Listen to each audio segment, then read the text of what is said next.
Assalamualaikum warahmatullahi wabarakatuh. Alhamdulillah wassalatu wassalamu ala Rasulillah. Segala puji bagi Allah Jalla Jalaluh. Salawat dan salam semoga senantiasa tercurahkan untuk baginda Nabi kita Muhammad alaihi salatu wassalam. Amma ba'd, kaum muslimin yang semoga dirahmati oleh Allah Jalla Jalaluh. Kita lanjutkan kajian kita. وعن كعب بن عياض رضي الله عنه قال سمعت رسول الله صلى الله عليه وسلم يقول إن لكل أمة فتنة وفتنة أمة المال رواه الترمذي وقال حديث حسن صحيح. Dari Ka'ab bin Iyad radhiyallahu anhu, dia bercerita, aku pernah mendengar Rasulullah sallallahu alaihi wasallam bersabda, sesungguhnya setiap umat itu mempunyai cobaan, dan cobaan bagi umatku adalah harta benda. Hadis riwayat At-Tirmidzi, dan dia mengatakan hadis ini hasan sahih. Nah, hidup ini ujian. Wa nabluukum bisyarri wal khairi fitnah wa ilaina turja'un.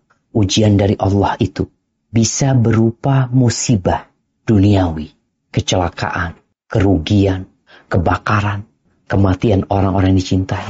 Dan bisa jadi ujian itu sesuatu yang mengenakkan, sehingga orang itu terbuai dan terlupakan dibuat lupa dengan kewajiban-kewajiban ini. Dan Nabi alaihissalatu menjelaskan semua umat itu, sejak Nabi Adam alaihissalam sampai Nabi kita alaihissalatu ada fitnah yang khusus yang diberikan kepada mereka. Dan fitnah umatnya Nabi alaihissalatu adalah harta. Bagaimana menjadi fitnah? Tatkala mengumpulkannya dengan cara yang haram, engkau sudah tertipu. Tatkala sibuk mencari harta melupakan akhirat, sholatnya telat-telat, bahkan tidak sholat. Sebagian ini subhanallah jamaah. Bagaimana fitnah dunia ini? Antum bisa bayangin. Orang itu kalau mau melakukan perjalanan, anggap perjalanan dia itu naik pesawat jam 4. Dia itu nggak pernah sholat malam. Biasanya dia bangunnya itu setelah adzan subuh. Tapi karena urusan bisnis, perjalanan dunia, dia bangun jam 3. Tapi bukan untuk sholat malam. Untuk dunia. Dia melakukan itu. Bagaimana sekarang orang siap berangkat dari rumahnya. Pokoknya rumahnya di sini. Tempat kerjaannya 10 kilo. Dia berangkat tiap hari. Kenapa? Fulus. Dia kerja. Tapi ada masjid 1 kilo dari rumahnya. Ada pengajian. Ya dia nggak tertarik. Bagaimana daya tarik harta dan daya tarik akhirat. Harta ini subhanallah. Benar-benar menggoda. Kemudian fitnah harta itu tatkala digunakan untuk kemaksiatan. Bagaimana orang ketika punya uang lebih, biasanya di benak dia adalah pikiran untuk berbuat dosa ini itu kalau orang itu nggak bertakwa. Tapi kalau ternyata harta itu digunakan untuk ketaatan, dia sukses melalui ujian. Kan dia sedang ujian nih. Sukses dia. Rasulullah SAW mengatakan, ni'mal malus salih Rajulis saleh. Sebaik-baiknya harta yang bagus itu, yang baik itu, kalau di tangannya orang soleh. Jadi kalau yang pegang fulus itu orang soleh, dan hartanya halal, bagus, Masya Allah tuh uang.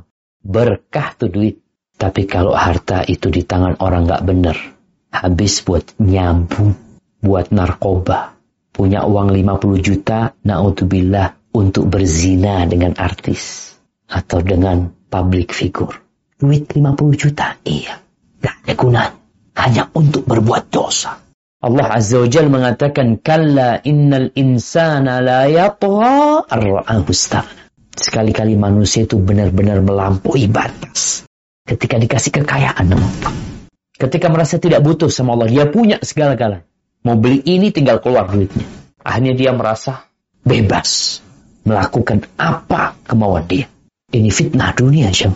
Dan kalau kita ngelihat, bayangin ya, kita memandang fenomena yang ada di masyarakat. Kalau ada orang soleh ya, orang kaya raya, kemudian sholat di shaf pertama, itu spesial banget buat masyarakat. Allah fulan ini Masya Allah. Selalu datang kajian di shaf pertama. Baik dia.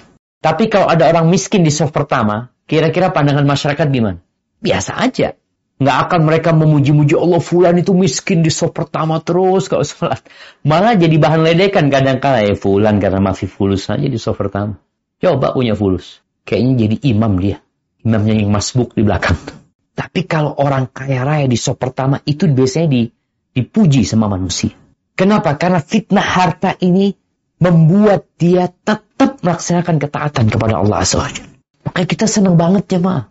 Kalau dengar ada fulan kaya raya, pejabat, umpamanya pengusaha sukses, lalu dia itu suka mendatangi majelis-majelis ilmu. Kita nih Allah, Masya Allah fulan ya. Tapi kalau orang miskin ya biasa aja gitu. Bukan kita membeda-bedakan, tapi memang harta ini fitnah. Yang membuat orang tadi jadi sibuk mengumpulkan harta daripada mengumpulkan akhiratnya. Jadi kalau antum sedang punya harta atau sedang berburu harta, maka tolong sering-sering mengevaluasi diri. Aku udah banyak duitnya nih. Aku tergoda nggak ya sama duit ini? Sama harta ini? Harta ini membuat aku dekat sama Allah atau semakin jauh? Kalau bicara sodakoh, coba lihat sodakoh. Ana dulu sodakoh. Punya duit 10 juta, Ana berani sodakoh 5 juta waktu itu. Sekarang kau punya duit 100 juta, berani sodakoh 50 juta. Itu perlu dilihat. Kayaknya nggak berani. Kenapa?